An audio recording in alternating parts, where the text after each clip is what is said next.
Hey people.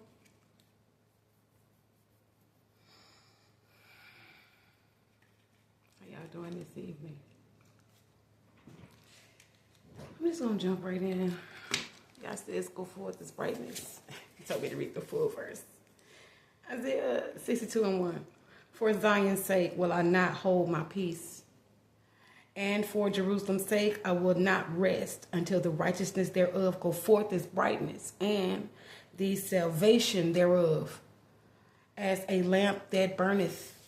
That means we got to be lit up and on fire. That means everybody that see us need to know what we about. I mean, when you see, you can see a fire from afar. You see the smoke first. You know, we're all born into families. As a baby, you are born into a family, and now we got these paternity courts.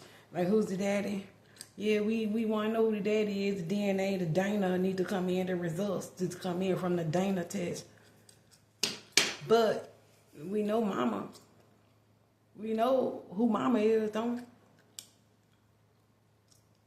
Don't we? Who's your mama?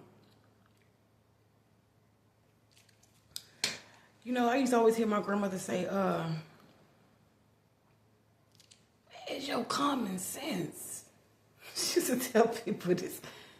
Where is your common sense? Did you see some kind of sign? She 90, I want to say 93, 94, I'm not really sure. But her and my mom still living. But she used to, a lot of people used to call my grandmother. Her phone would blow off the chain, like, calling her, like, she answering, she talking, she being the counselor, she's delivering messages, and I'm listening to them like, Then I would hear her say something like, she get real quiet and say, didn't you see some kind of sign, girl? Didn't you?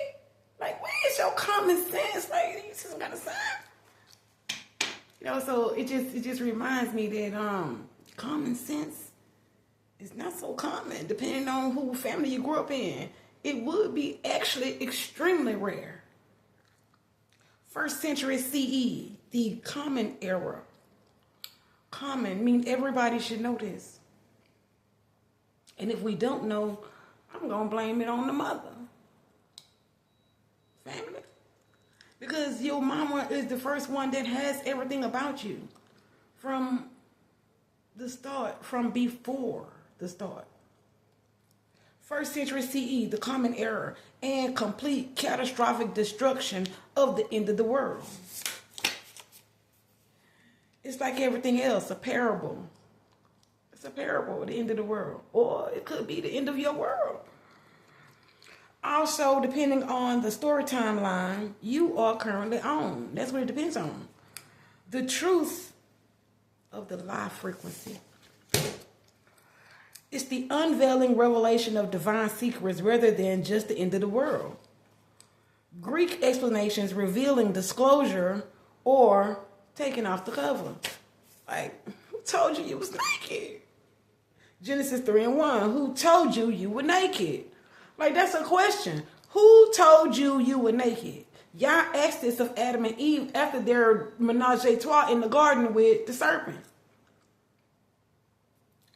Who told you that you were naked? The Lord Yah asked, have you eaten from the tree? Whose fruit? That rotten fruit. Whose fruit that I commanded you not to eat? I'm telling y'all, he got me going by the trap houses. Ooh. I don't know what I think did that. But he got me going by the trap houses. Everywhere. Like, when I get in my car and go somewhere, like, I'm on a mission all the time. That's why I don't really like going, because I already know something awful about to be popping off, and I'm going to have to report it.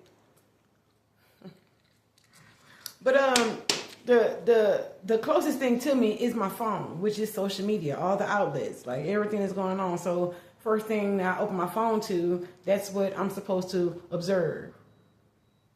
And the first thing I opened up was to this young lady. I believe she's tribal Judah, not really sure, but she has a tattoo on her chest, 888. I've seen her before, and I've heard her before, but not on listening and observing her because she's never been first on my feed. But today, or was it yesterday? Either today or yesterday, she was first on my feed. She has an 888 tattooed on her chest. She said something to the fact of like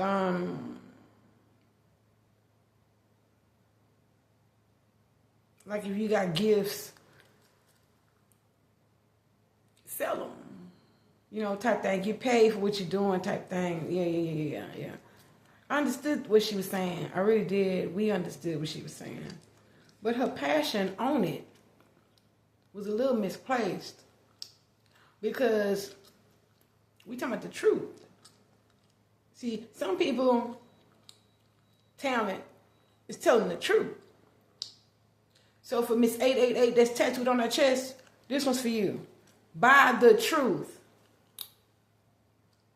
And sell it not, 888. Because it's the world you're dealing with. The world knows nothing of the Father, Yah. Because the Father of lights doesn't operate like the Father of lies, 888. Buy the truth and sell it not, ma'am. Which brings me to the topic, primeval silence. Primeval, something belonging to the earliest age of history or the world. Also describes things that are ancient, primal, and existing in a raw and original state. The ancient book of Second Barak, the Syriac Apocalypse. This book was taken from Jeremiah. Basically, taken from the book of Jeremiah. A promise of restoration through prophetic dreams. Y'all, I've been dreaming for a long time. I want to say I remember the very first dream I had. And if it wasn't the very first dream, it was the very second one. Because I was 11 years old. My mom and my sister and I and my stepdad, we were living in some apartments off MLK in the southeast side of Houston, Texas. I was 11 years old. My real dad, I guess he was my real dad. See, because your mothers be lying. And their lies catch up to them through the children. But I'm going to say this because I'm being told to go ahead. I had this, guess, two stepdads. I don't know. All I know is that one used to come get me on the weekend. He was so good to me. Me and my sister, he would come get us both. But my sister's people would not come get us both. They would only come get my sister and tell me I'm not none of theirs. Type thing. So that was fine. My mom would get me and say, don't worry about it, baby. Your dad will come to get you, yada, yada, yada. And my dad would come get me. One weekend, like on Thursday nights, I would prepare myself, get together, get my suitcase, get my bags, everything together, and get ready to go for when I come from school on Friday. My dad gonna come get me, and I'm going. Thursday night, I went to sleep after packing my stuff up, and I had a dream that woke me up. And the dream was just as real as any other dream I've ever had, but this one was like the very first one, maybe. And I was asleep in the room with my sister. My mom, my stepdad was in their room. And I remember when I laid down, I guess I was so excited about leaving and going with my dad. I had a dream that he had actually came and got me. He had this car called a Z28. And that's the same car he came to get me in my dream. So I got in the car and I could see myself, like all my dreams, like I'm outside of myself, looking at myself, like watching a movie or something. It's always been like that in my dreams, to where I can just remember the whole dream that way. I don't know. But I was outside myself, looking at myself, getting to the Z28. And it was snow everywhere. And I got in the car and I put my seatbelt on and I heard it click. Like I can still hear it click now. I heard it click, and when I heard it click, we was already driving. And I said, Daddy, put your seatbelt on. And he said, I don't need no damn seatbelt. He said this, I don't need no damn seatbelt. And the minute he said that, he hit a big light pole and flew through the windshield and died on impact in my dream. And I woke up And when I woke up, I guess I was hysteric and crying and all kinds of shit. My mom came in there and she's like, "What's wrong, Raquel? What's going on with you?" So I told her the dream. And she was like, "Oh, girl, it was just a dream. Don't worry about it. It was just a dream. Your daddy gonna come get you tomorrow. You see? Don't worry about it. Just go and go sleep." And I just couldn't calm down. I couldn't. I remember that like it was like this morning. I could not calm down. And I kept telling my mama, "Nah, this is something bad." Like my heart was racing. Like it's like I brought the feeling back or something. So she had me come sleep with them. And I was just in there and I was just finally went to sleep. And I woke up and it's like I didn't think about it at all. I didn't think nothing of it. Like I was just like it never happened. But it's like all that day at school, it was like something looming over me.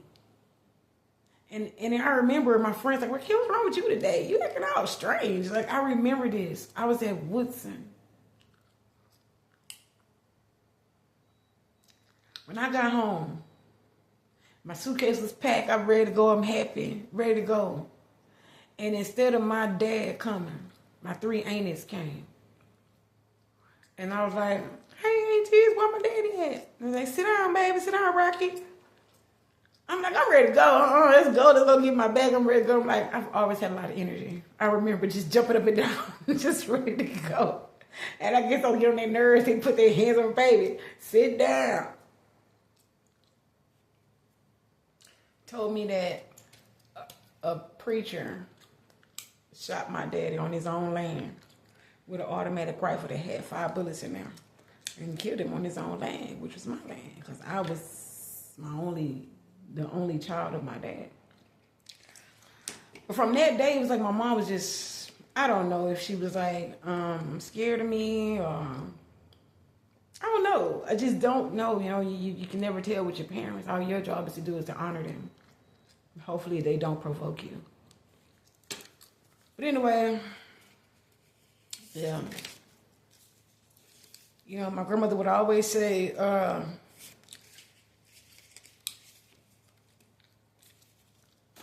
just, you know, it's just things that you have in your bloodline. And it's 2 or 3 things you may have in your bloodline. 1 may be good, 2 may be terrible.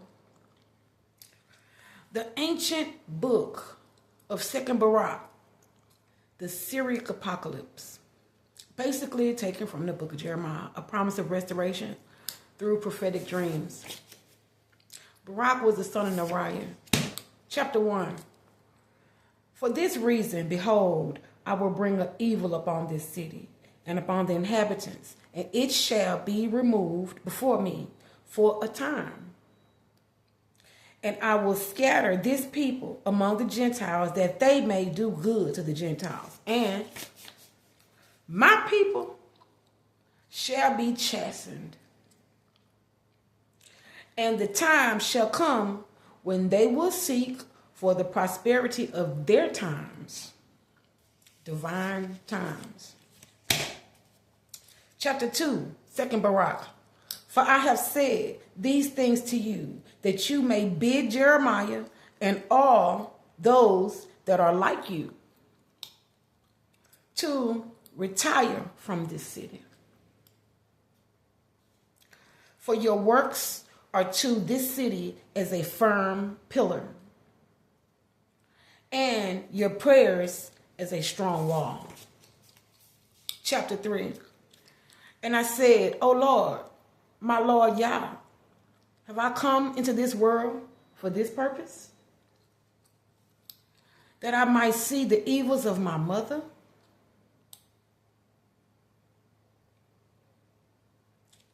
Not so, my Lord." Verse 2.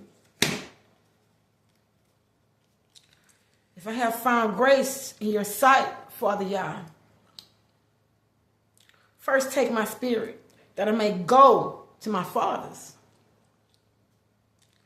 and not behold the destruction of my mother."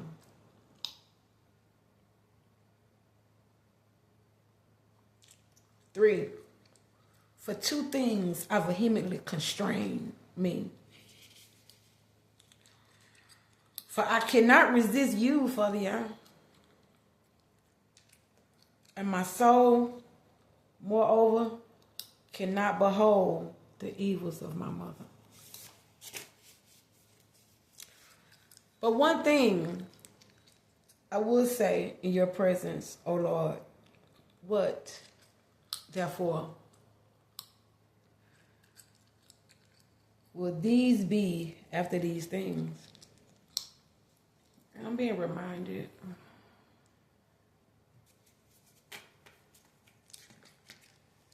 My mom and I were blessed with the opportunity to take care of my deceased sister's 3 children.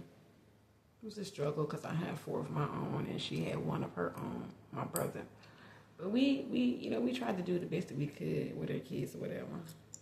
God always blessed me to have a job, one job that would kind of take care of everything.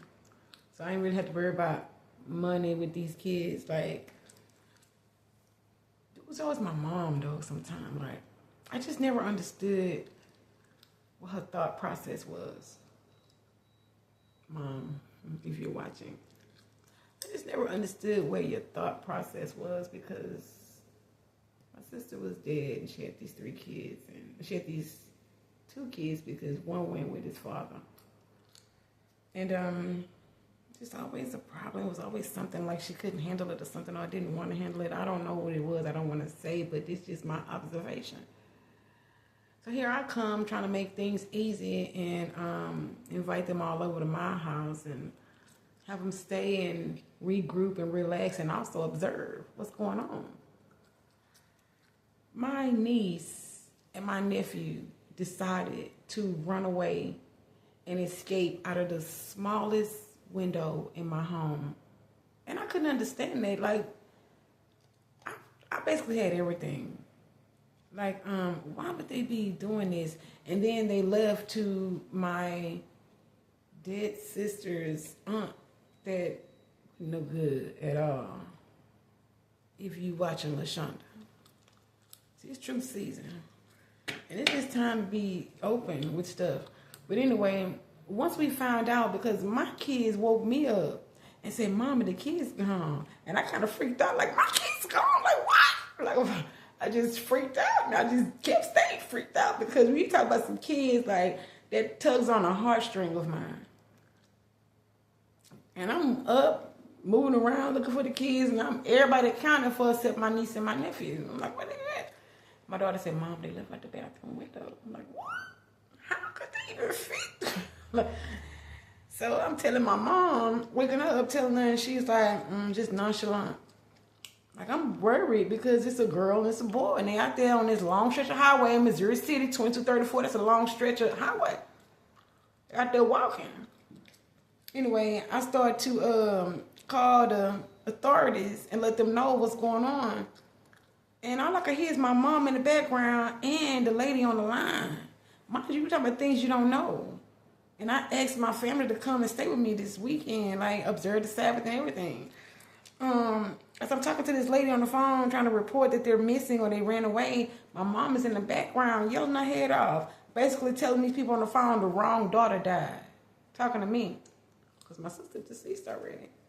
She only had us 2 daughters. Like, the wrong daughter died. And I'm like, my heart just dropped. And I'm like, well, what? And the lady heard she say, is that? Call my mom's name. This is a stranger I've called looking for help to get some kids that ran away. And this lady say, is that such and such Jones? I'm like, oh, yes. Then she starts to training me on how to deal with her. My mother. After saying the wrong daughter died. And I've always been there for my mother. Anybody that knows me knows it. My family would be asking me, why you? It's your mother. Isn't she? But one thing I will say in your presence, O Lord. What, therefore, will these be after these things? For if you destroy your city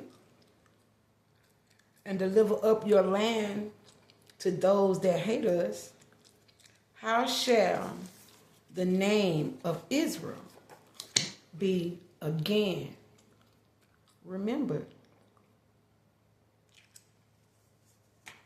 Because if it's one thing I've observed, and this is why Christ was always saying, forgive them for they know not what they're doing.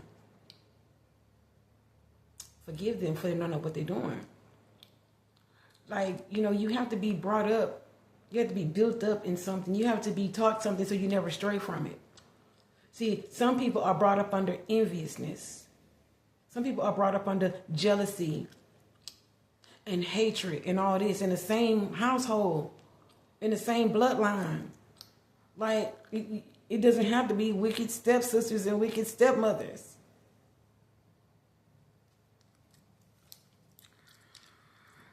How shall the name of Israel be again remembered? Because it's clear we've all forgotten. Chapter 3, 2nd Baruch, verse 6. Or how shall one speak of your praises? Or to whom shall that which is in your law be explained? Or shall the world return to its nature of aforetime, when the daughters hate the mothers, and when the mothers hate the daughters, and when the sons hate the fathers, and when the fathers hate the sons, because of enviousness and jealousy? You guys need to understand, it is your DNA, your genealogy.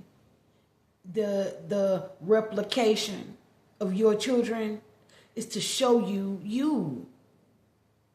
So if you're jealous of something in your child, that should be the very thing you stick your chest out for, because it's you. It's what you created. It's your DNA.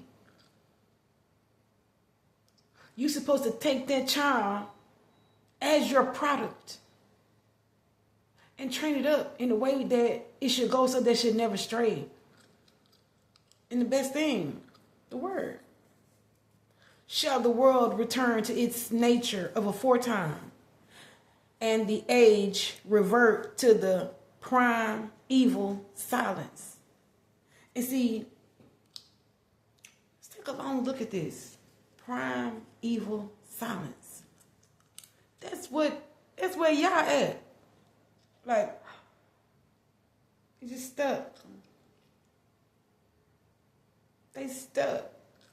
In Revelations, they broke a seal, and there was a span of about 30 minutes of silence. Prime evil silence. Because something made them gasp for heavenly air, that rare air. How can a mother tell her daughter the wrong daughter died? That's what my ears heard, y'all. From someone that gave birth to me. Supposed to love me. I've always loved my mom. My whole family know that. They just ask me, girl, why you be doing all that for your mama? 'Cause that's my mama. Trying to show you something. But as I continue to read in the word, like Christ was saying, are they doing the will of the Father, baby girl? Look at this. Prime evil silence.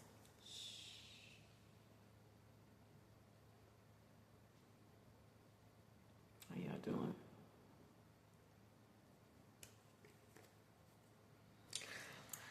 See, they didn't like Jeremiah. See, Jeremiah was prophesying the real. They was like, man, don't bring Jeremiah over here. Ooh, keep him over there. Don't bring Jeremiah. So, yeah, well, prophesying here. Prophesying bad stuff. Like, where the good at? For him to prophesy about. The World Cup.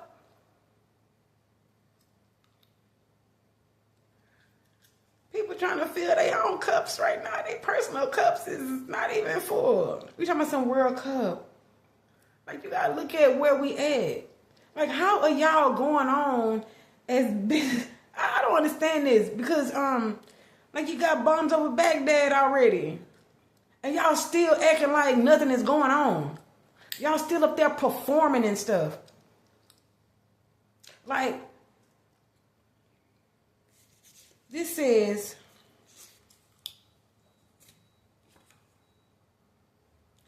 how shall the name of Israel be again remembered? If you study pushing World Cups in America's face, you study pushing Iran in America's face, you study pushing, what did I hear Trump say? Abraham Accordings, Hebrew Israelites. Say it with me. How shall the name of Israel, Hebrew Israelites, be again remembered? See, this is how you make America great again. Remember the Hebrew Israelites. Primeval silence is the ultimate state of the universe before creation and the final cosmic state of the end time. See, because time out for all y'all baloney. Moms, dads, sisters, neighbors, all of the above and below. Like, a lot of us is sick of it. Mamas and daddies, we sick of y'all too. Because you work for that other one. You are of another accord. The final cosmic state at the end of time, where all material dissolves back into the absolute quietude of Yah. That's around about the span of 30 minutes. And 30 minutes is not on the Gregorian time clock calendar. It's on the Yah's time, 1,000 years a day versus man's time, 24 hours a day. Time's reset button. Basically what the primeval silence is. The 30-minute silence span that occurred in heaven. See, because you don't know how long it is. To us, it's 30 minutes. The term primeval silence also appears in 2 Ezra chapter 4 and Ezra 7 and 30. And the world shall be turned back to primeval silence for 7 days, as it was at the first beginnings, so that no one shall be left. See, this is how our God do. He don't want to leave nobody behind. Bothering me.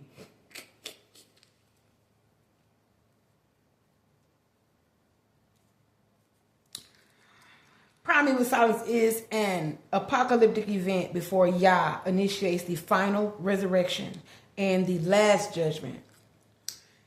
He completely pauses, like a 3-second psychological pause.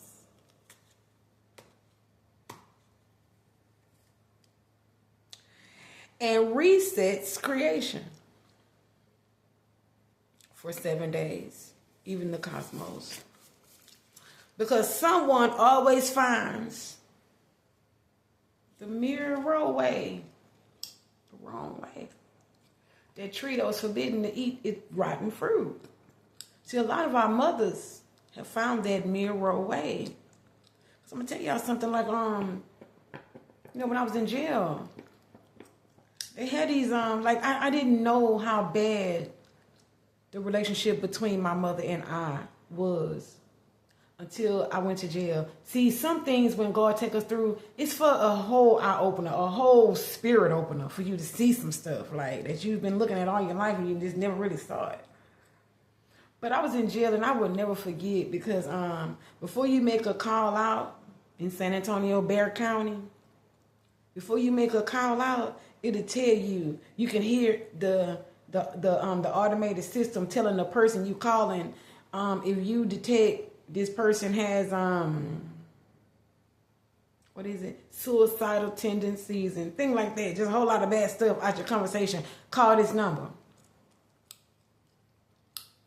Why people was calling that number? That's why I was staying in jail. My niece was telling people I was crazy. I had people trying to bum me out because my bond was like $500. I had people trying to bum me out, but when she get through talking to them, they would change their mind. She was trying to get my grandmother to sell her my Chrysler Aspen truck while I was in there. This is my family. This is my dead sister's only daughter that I took care of, Alexis. I ain't mad at you. I'm really kind of sad for you.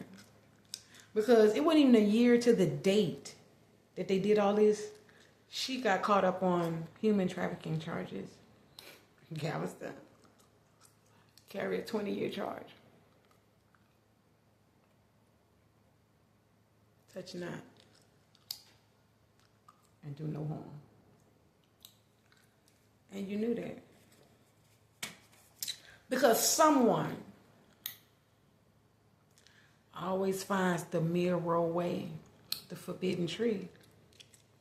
The cosmos gets plunged back into the total because it's been broken up and fractured. And that mirror roadway is supposed to be a mirror so God can see him. See, even our eyes reflect. It has a mirror reflection in your eyes. So that when you sing and you hearing, like in your eardrums, it has a reflection of everything to hear for audio. What do you think it's reflecting back to? And then projecting it from. Because someone always finds the mirror way, that forbidden tree. The cosmos gets plunged back into the total. Because the mirror is a fracture, uncreated stillness that existed before Genesis 1. To prepare the way for the corruptible world. Because y'all fabric is torn. You can't even grab onto it. You can't even toss it out to help somebody else up with your fabric. It's corrupted. To prepare the way for the corruptible world to exit as the eternal world awakes. There existed an ineffable, unknowable, supreme source for all of us. Before we could get to tell somebody something true or something wicked. Before Adam and Eve was even a thought, an idea, a noun. There existed an ineffable, unknowable, supreme source. This source paired with silence, who was viewed as a divine womb or mother. Give birth to the spirits. Silence was perfect, tranquil, receptacle, from which the rest of the spiritual universe, aeon, as infinity, emerged. So the supreme source and silence, the mother, the womb, gave birth to infinity like a mirror to show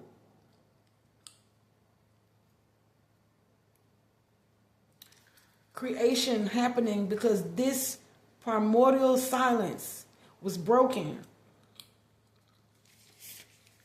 Therefore, to find salvation, your true salvation, not what somebody gives you, not what somebody tells you in a vote, not what somebody tells you in a form of a mother, or not what somebody tells you in the form of a father or your friend or your husband. Like, you have to show yourself approved of these things. And we do need a guide. Because at the end of the day, like, Christ had two thieves on the cross with him. too. And he told them both, y'all gonna be in paradise with me. Because he already knew what happened. He already knew what he did stuff. But now we have to show ourselves what we did. And have remorse, have sorrow in our heart for what we've done to somebody. Because we never look at how that hurts someone that God loves, that God lives in. So you're not only telling that person that you see, you telling the person that's carrying the supreme primordial God in a raw, original state. To find salvation, your true salvation, we must transcend words. The wrong daughter died.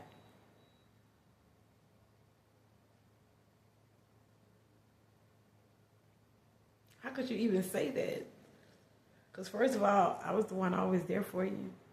I never put you out of the delivery room when I was giving birth. I never tried to cut you with scissors.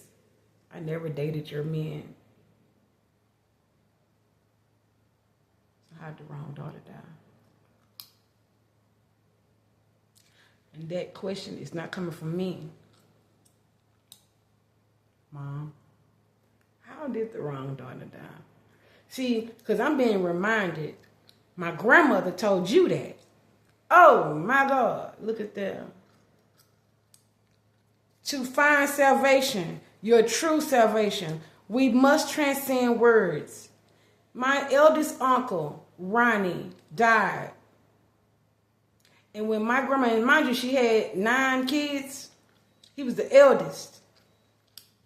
She messed around and told all her kids, it should have been one of y'all.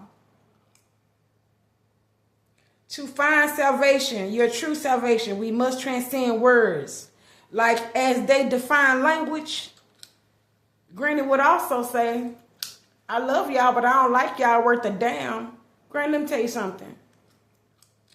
When you said, I love y'all, but I don't like y'all worth a damn, you canceled out the love y'all for I don't like y'all worth a damn. To find salvation, your true salvation, we must transcend words, like as they define language, because of the internal communication between the Father, the Son, and the Holy Spirit. Because that's what you told them when you said that. I love y'all, but I don't like y'all worth a damn. Lord, please forgive my grandmother. And I ask that in the presence of the whole world. Because the Father, the Son, and the Holy Spirit, they exist beyond your human vocabulary. Let that be a lesson to the older generation. Love your children. They look good. They look good. They look bad. They look bad. You need to be trying to figure out their spirit. Are they of the light or are they of the dark? Are they looking in the mirror or are they looking in the mirror? The forbidden tree being eaten off of. Is their mirror inside fractured because of the mirror? Because they're doing all this demonic activity? Because they're envious and jealousy of somebody because y'all taught them how to be like this? On both ends. All nations on the land. Like that Bible is basic instruction before leaving earth. And it's profitable for educating your children. It's profitable for educating your parents. It's profitable for educating yourself in business. It's profitable for making sure you in right standing with the Lord. Yeah. And his holy ones, because all this belongs to them. They lend it to us, just like the children. Your children ain't your children. He's just trying to see how you're going to deal with them. Like those babies, those angels, those, I'm going to say, Down syndrome, and those children in special ed courses and classes. When those parents put those children in those schools and those classes, God has prompted them to do that, to test them teachers to see if you're going to mess with them in a wrong manner, and you normally do. If you're going to train them up the way he needs you to train them up so he can use them. No, you go right into acting like an animal with somebody's child. Like the video I posted about this lady and her son. She kept saying, my son is sweet, my son is sweet, my son is sweet. But she put a camera in his dreads.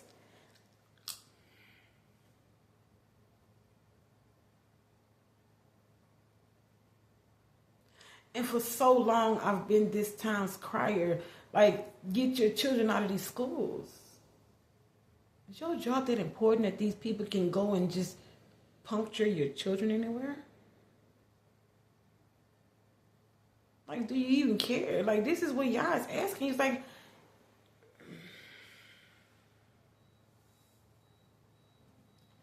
there's a mere road, man. And it's long. And it's wrapped around Hell's Gate.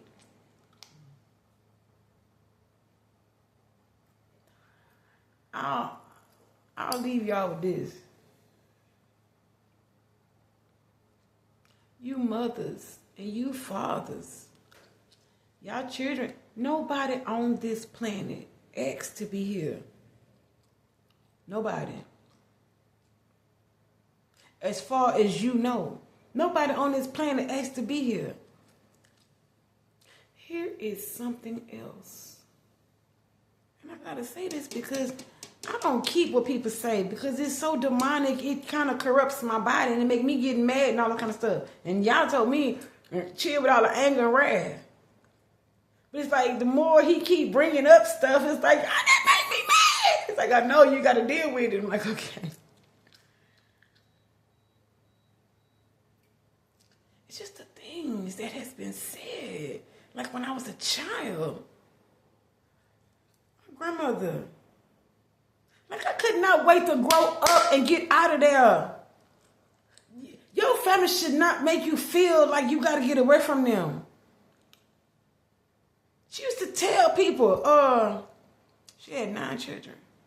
She used to tell people, God, I'm just embarrassed to say this. Yeah. I'm not going to say it. She tell her children this. My grandmother used to tell her adult children,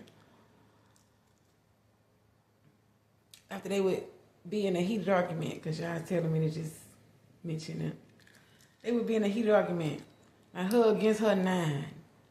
And we the grandkids, we be in there, because, we can't say nothing. These titans up dealing with Granny. We love Granny. We just sit back like, what happened?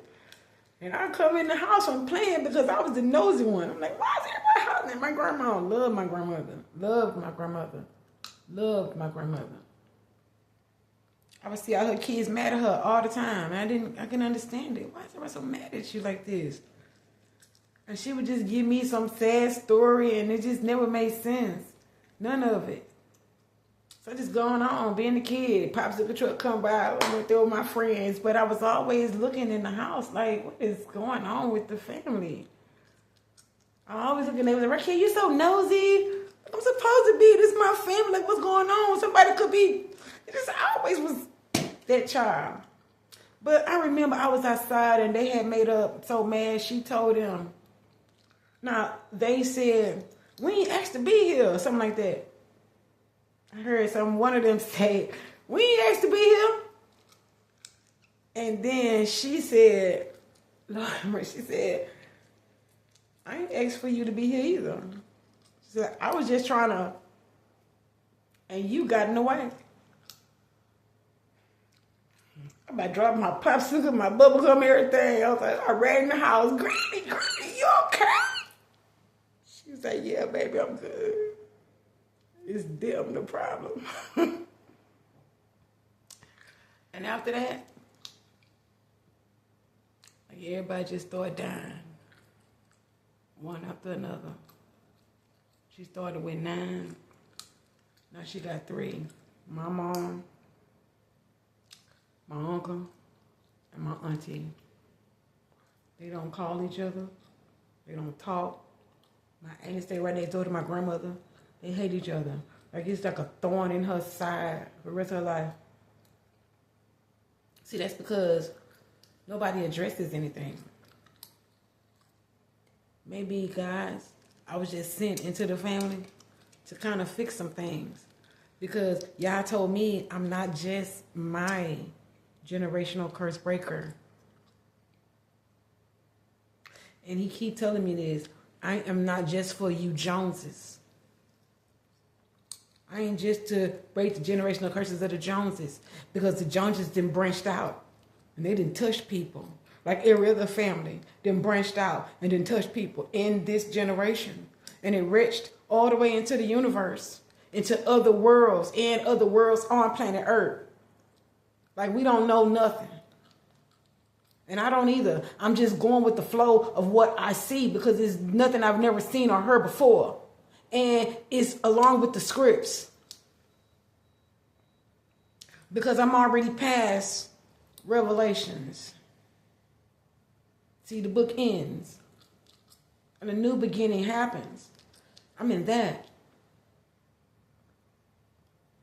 So I can look back and help somebody else. That's what it's all about. Or look forward and get help to look back and help somebody else. Like 888. With the tattoo on her chest when she's saying, sell it.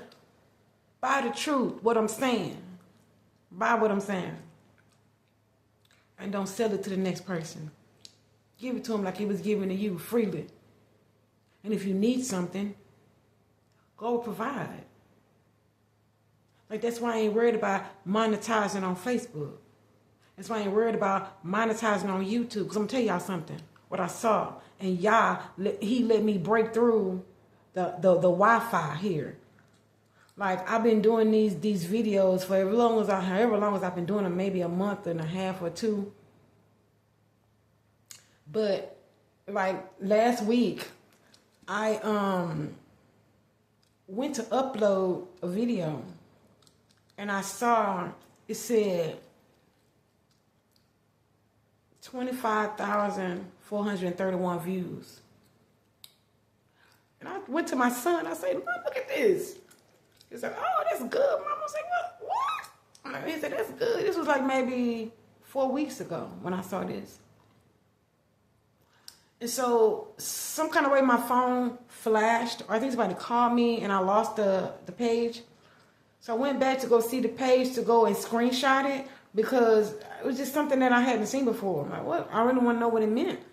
When I went back, it only said 12 views. Y'all told me to mention that. And also on Facebook, like I had 7,881 percentage up for views. And then it'll say like 20 views or something like that.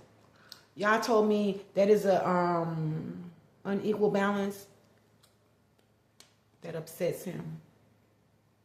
And he said if it's being done to me, it's being done to anybody else. And that's how y'all monetizing and monopolizing and manipulating in a mere role the fee and the funds monetizing on social media. And y'all's about to go and break y'all wallets and break y'all banks because of it. So either you start showing the true views on everybody's program and profile on across all social medias, or y'all gonna break yourselves, and it's not gonna be like a breaking of your bank. It's gonna be like a breaking of your soul. Love y'all. May y'all keep you. May Yeshua protect you. And may the Holy Spirit make you wise.